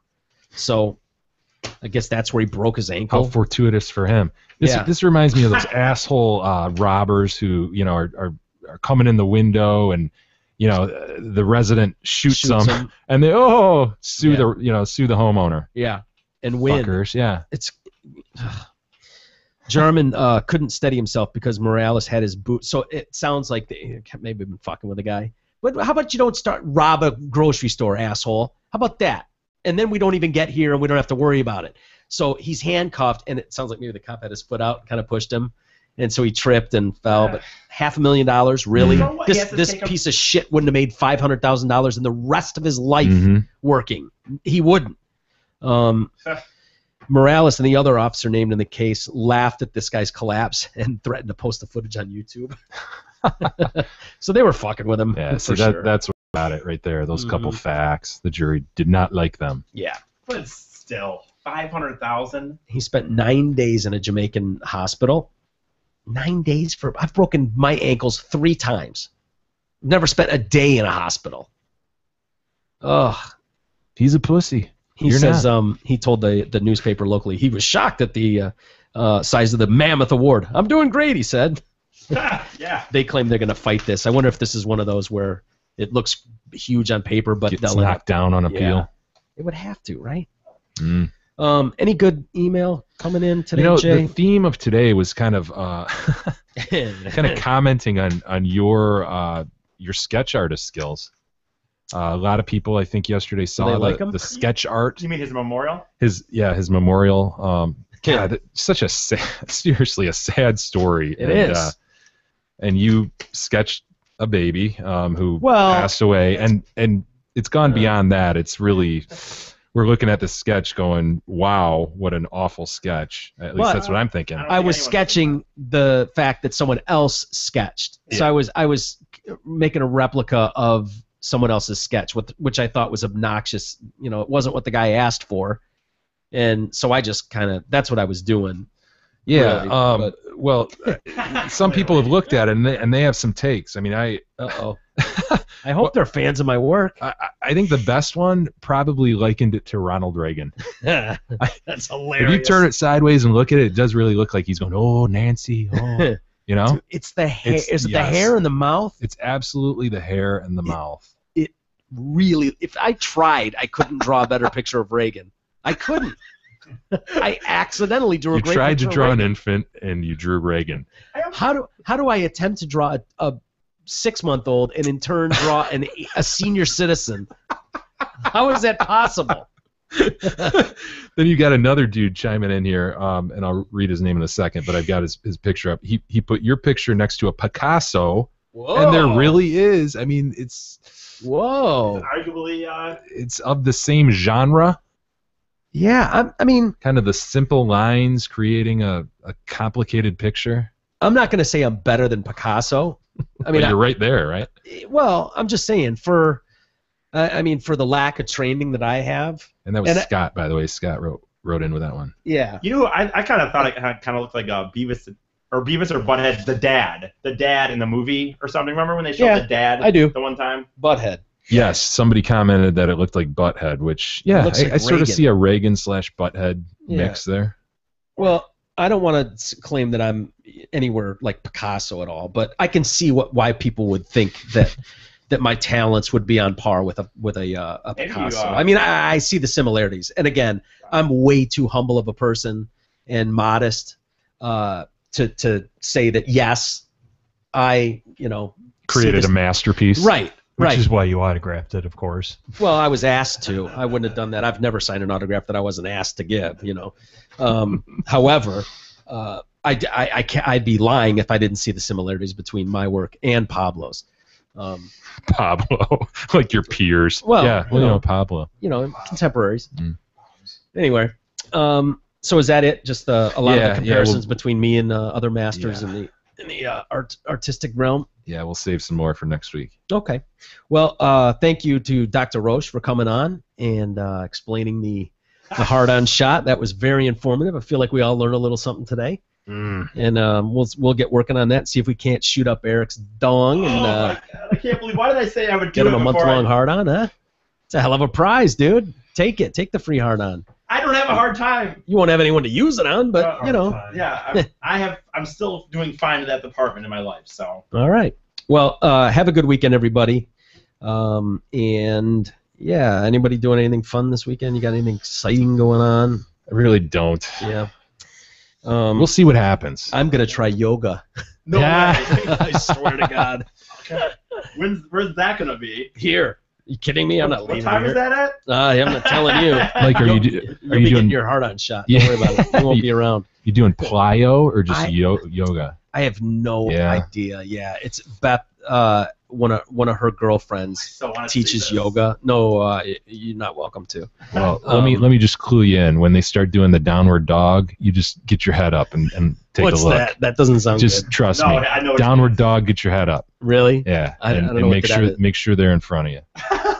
Is it gonna kick my ass? Yeah, it'll kick your ass. Yeah. You are not flexible, dude. No, never have been. No, you're gonna have trouble. Well, I'll give you an update on Monday. So downward dog, baby. You want to at least say thanks to everybody for using the new stuff on the website there. Yes, new stuff on the website that we pointed out the other day. The ability to share statuses and links. Appreciate you doing that. Everybody who shares our status on Facebook and stuff, that's hugely helpful. Yeah, hugely helpful. We appreciate that.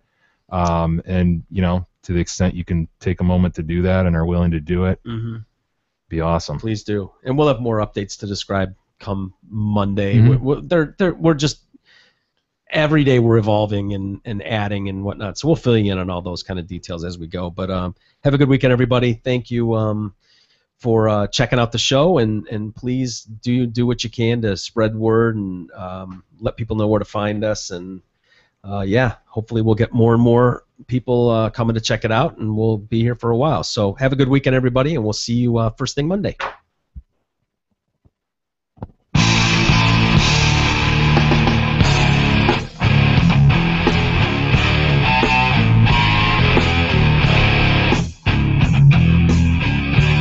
You've been listening to the Detroit Cast with your hosts, Mike and Jay. From all of us at Radio for One Studios, thank you for listening. And as always, thank you, Detroit. Listen to God, watch you grow. You know